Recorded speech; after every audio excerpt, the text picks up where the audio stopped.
Hello.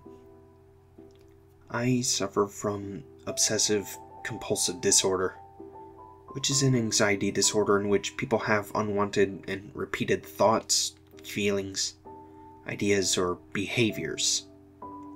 In other words, my life is a systematic pattern.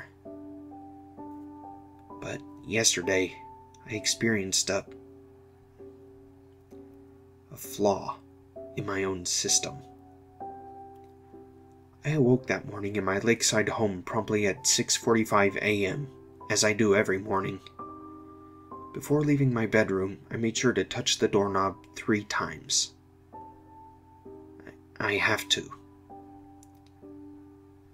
I need to. On my way downstairs, I made sure not to step on the second to last step. I never touch that step. I just can't.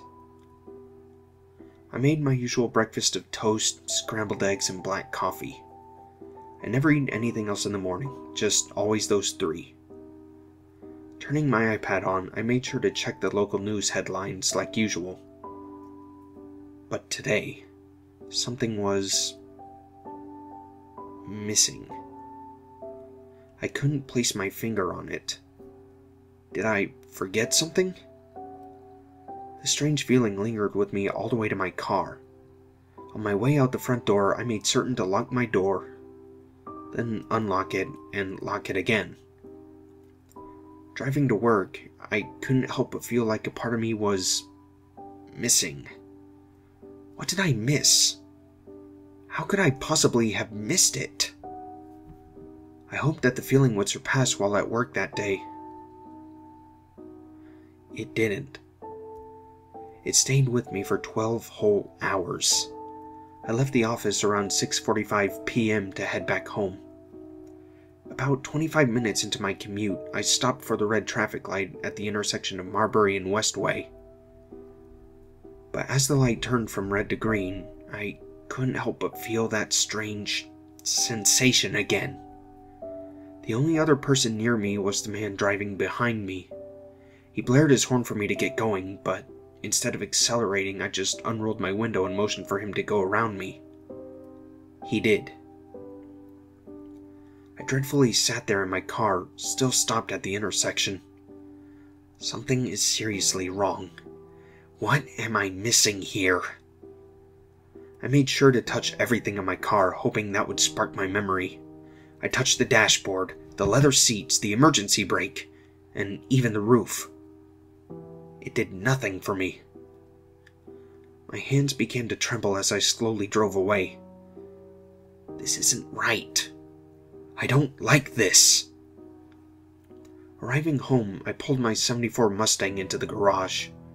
I washed the car every weekday, never on weekends.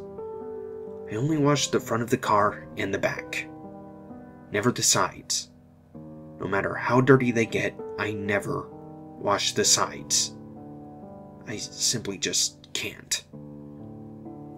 But something else seemed to be missing from my daily routine as I washed.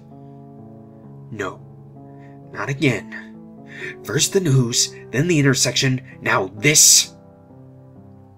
Finishing up with the car, I jogged out to the backyard. Only jog. Never walk, never run. Opening up the tool shed, I felt yet another thing missing from my pattern. I screamed, "This isn't right! This isn't right! This isn't right!" I stumbled out the shed and gazed out at the lake. It always seemed to calm me when my anxiety got out of control. But tonight,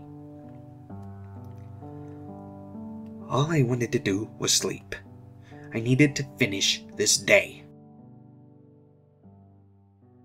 The next morning, I woke at 6:45 a.m., touched the doorknob 3 times, made sure not to step on the second to last step on my way to the kitchen. I prepared my toast, scrambled eggs, and black coffee, turned on the iPad, browsed the local news. It's still missing. I became aggravated. What is it I could possibly be missing? I began to feel nauseous. Hurrying out the door in a vicious rage, I quickly locked the door, unlocked it, and locked it again. I drove off to work. I tend to get a lot of work done when I'm upset, strangely, so at least I felt some accomplishment when I left the office at 6:45 p.m. I drove fast on my way home. Very fast. What am I missing? I approached the red light at Marbury and West Way. Come on. Think! Think! A man was walking in the middle of the intersection, on his way to the other side. Why can't I remember? The man's head spun as he noticed my Mustang coming straight for him at 85 miles per hour. I noticed him too. A wave of horror crossed over my face as I watched him dive to one side. I swerved into the same direction. A loud clunk was made as I crushed a man underneath my vehicle. Oh, God. Jumping out of my car, I hesitated on what to do. He lay there writhing in agony, making horrendous guttural wails. I popped open the trunk of my Mustang, lifted the screaming man, and heaved him in. I drove. Upon entering my garage, I made sure to wash the blood off the front and rear of the car. The sides were not necessary. After dragging his broken body out to the backyard, I jogged to the shed. Inside were black garbage bags, cinder blocks, and a hacksaw. After dismembering the man, I was able to fit both the remains and a cinder block into the bag. Dropping him into the lake was all that was left to do.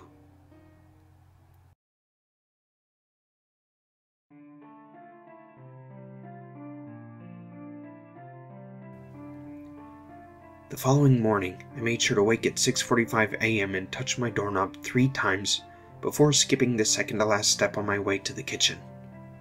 While eating my toast, scrambled eggs, and black coffee, I browsed the local news on my iPad. The top headline: Hit-and-run serial killer strikes again. I smiled. Back to normal.